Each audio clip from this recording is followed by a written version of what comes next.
नमस्कार साथियों, स्वागत है आप सभी का मेरे चैनल सिर्फ IAS में। साथियों, जब ऐसा कुछ होता है देश के अंदर इतना बड़ा, जिससे देश जो है वो बिल्कुल झकझोर जाता है अंदर तक, तब हम देखते हैं कि कुछ चीज़ों में बहुत इमोशनल रिएक्शन हो जाता है हमारा।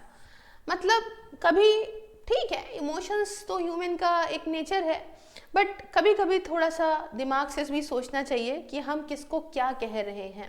बहरहाल, आज का ये लेक्चर है इस कंट्रोवर्सी पे, जो कि यहाँ पे नीरज चोपड़ा को लेके हो गई है। नीरज चोपड़ा, आप जानते हैं, हमारे देश के अंदर गोल्ड और सिल्वर लाने वाले ऐसे प्रथम व्यक्ति बने जिन्होंने भारत का नाम पूरे विश्व के अंदर बहुत ज़्यादा रोशन किया, भारत को सबसे पहले रखा और अपनी प्राथमिकता रखी कि वो जो खेल है उसको किसी भी रिलीजन या किसी भी कंट्री के अबव समझें।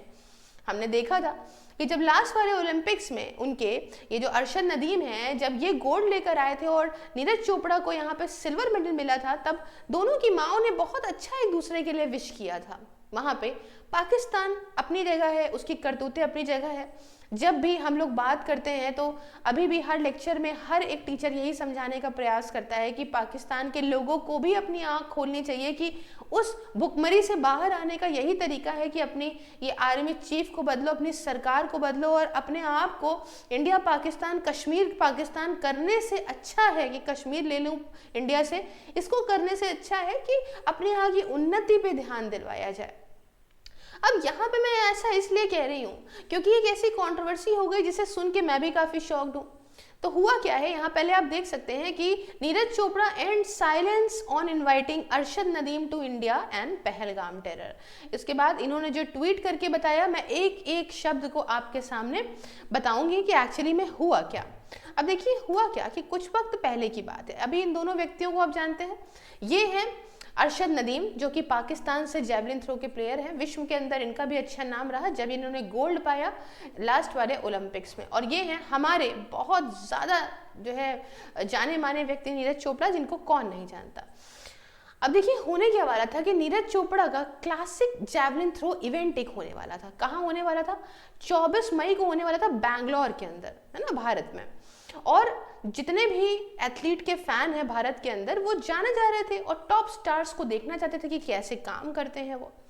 तो नीरज चोपड़ा ने भी देखिए ये चीज़ को जाना कि इतने सारे लोग आएंगे। मैं अभी बताऊंगी कौन कौन लोग आएंगे, ऐसे मैं और चीज़ें भी बताऊंगी। फिलहाल बताऊंगी कि अगर ये शो कौन ऑर्गेनाइज कर रहा था, थोड़ा सा आप इसको भी समझ लीजिएगा तो आपको जो है वो थोड़ा सा वो लगेगा। अब इसके अंदर क्या है कि इसे को ऑर्गेनाइज करा जा रहा था नीरज चोपड़ा जी के द्वारा, इसके अलावा JSW स्पोर्ट्स के द्वारा, AFI और WA के द्वारा। तो ये हो रहा था यहाँ पे बैंगलोर के अंदर एक स्टेडियम है, कट्टी रावा स्टेडियम, यहाँ पे हो रहा था। एंड ओरिजिनली तो ये स्लेटेड है to be held in the Panchkula, but बाद में ये जो है वो दूसरा हो गया मामला। चलो खैर, तो नीरज चोपड़ा ने अपने इस एक्सक्लूसिव इवेंट के लिए ये देखा कि 2 टाइम चैंपियन एंडरसन पीटन को बुलाया एंड उसके अलावा जूलियस रीगो को बुलाया, थॉमस रोहलर को बुलाया और इनविटेशन यहाँ पे दिया किसको? अरशद नदीम को भी। इनका सोल पर्पस क्या था कि जैसे बहुत सारे विश्व के बड़े बड़े महान महान प्लेयर्स आएंगे उनको देखने के लिए, उनसे सीखने के लिए, उनका और प्रदर्शन, उसके अलावा अपने आप से कंपटीशन, इन सब चीज़ों के लिए ये इवेंट बहुत ही अच्छा साबित होने वाला है। ठीक है ना? तो अभी क्या था कि जब यहाँ पे बात हुई तो अब रिसेंटली हमने देखा कि जब से ये पहलगाम के अंदर अटैक हुआ, उसके बाद जो इनविटेशन दिया गया था अरशद नदीम को, अरशद नदीम ने इसको मना कर दिया कि हम नहीं आ पाएंगे। और उसी के बाद ही नीरज चोपड़ा का एक स्टेटमेंट निकल के आता है। पहले हम समझते हैं कि अरशद नदीम ने क्यों मना कर दिया, जब उनके वो मित्र हैं, इतना अच्छा है। अब जो भी उनके खुद की भी पाकिस्तान की टेंशन्स रही हूँ, जैसे हाल फिलहाल हमने देखा कि हमारी इंडियन क्रिकेट टीम वहाँ पे पाकिस्तान के अंदर खेलने नहीं गई। अब चूंकि इतनी बड़ी बात हो गई है भारत से पाकिस्तान की, तो मे भी ऐसा हो कि उनकी तरफ से एक क्या कह सकते हैं कि इंसान बहाना बना के कट ले या हट ले, क्योंकि उधर की जनता भी फिर उनके अगेंस्ट होने की बात करेगी, या पता नहीं कैसे ही इंडियन जनता उनके खिलाफ रिएक्ट करे। जो भी उन्होंने अपने में सोचा हो, उन्होंने खैर एक ये बात बोली कि हम नहीं पार्टिसिपेट कर पाएंगे नीरज चोपड़ा के इवेंट में। क्यों? क्योंकि हमने ट्रेनिंग करनी है, हमारी कमिटमेंट पहले से थी, और ट्रेनिंग हमें करनी है एशियन एथलीट्स चैंपियनशिप के लिए। कंपटीशन 27 मई से 31 मई तक चलेगा और नदीम ने कहा कि हम तो साउथ कोरिया चले जाएंगे 22 मई को, तो हम कैसे ही आ पाएंगे आपके 24 मई के इवेंट में। चलो बहरहाल इन्होंने तो मना कर दिया। अब जैसे मैंने बताया कि ये जो अरशद नदीम है, इनका ये डिसीजन कब आया, ये पहलगाम के टेररिस्ट अटैक जो जम्मू एंड कश्मीर के अंदर हुआ है उसके बाद डिसीजन निकल के आया। इस अटैक की रिस्पॉन्सिबिलिटी आप जानते हैं क्लेम करी है द रेजिस्टेंट फ्रंट ने, जो कि एक ऑफशूट है पाकिस्तान बेस्ड लश्कर ए तैयबा का, ठीक है।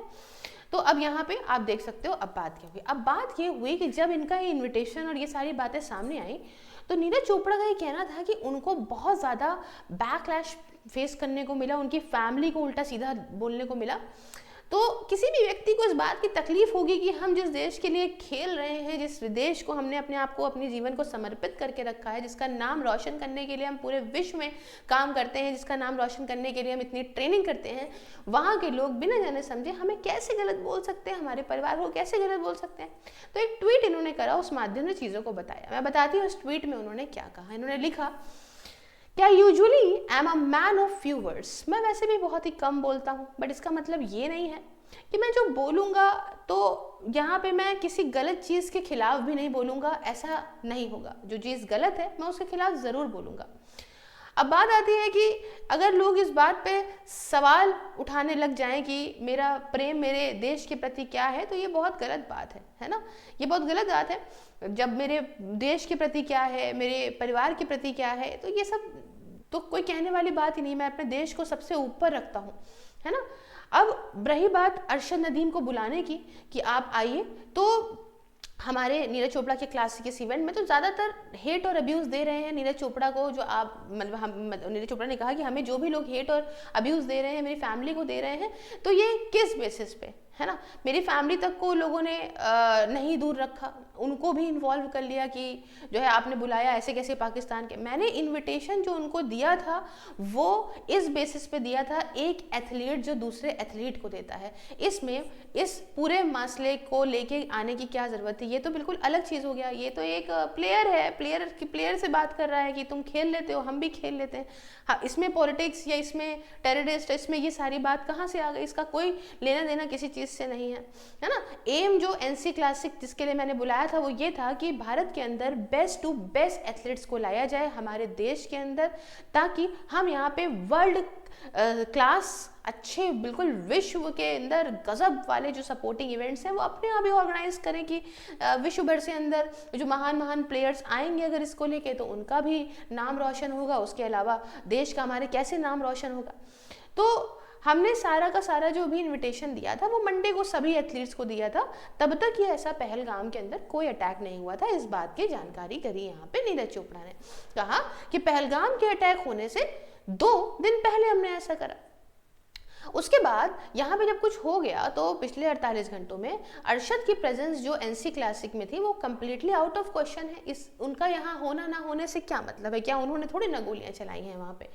तो मेरा देश और मेरे इंटरेस्ट अपने देश के प्रति वो हमेशा ही पहले आएंगे, इसमें कोई दो राहें नहीं है ना। और जो लोग ऐसा अपने परिवार को जिन्होंने खोया, मेरे विचार, मेरे थॉट्स, मेरी प्रेयर उन सभी के साथ हैं, ठीक है।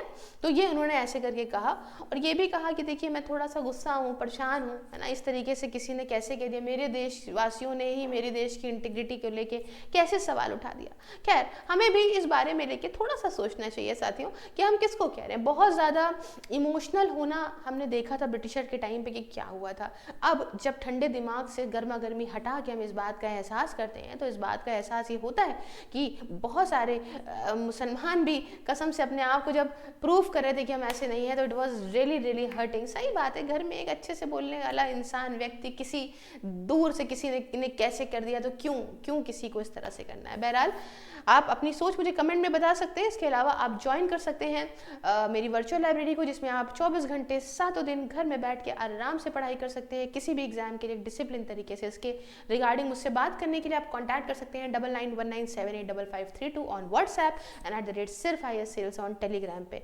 साथियों, इसके साथ साथ जो है वो आप मुझे हर सोशल मीडिया प्लेटफॉर्म पे फॉलो कर लीजिए। सभी के लिंक आप डिस्क्रिप्शन बॉक्स में पा जाओगे। आप ज्वाइन बटन को प्रेस करके मेरी मेंबरशिप को ज्वाइन करके मुझे मेरे काम में भी सपोर्ट कर सकते हैं। मिलती हूँ नेक्स्ट वीडियो में किसी नए और इंटरेस्टिंग टॉपिक के साथ। जय हिंद, जय भारत।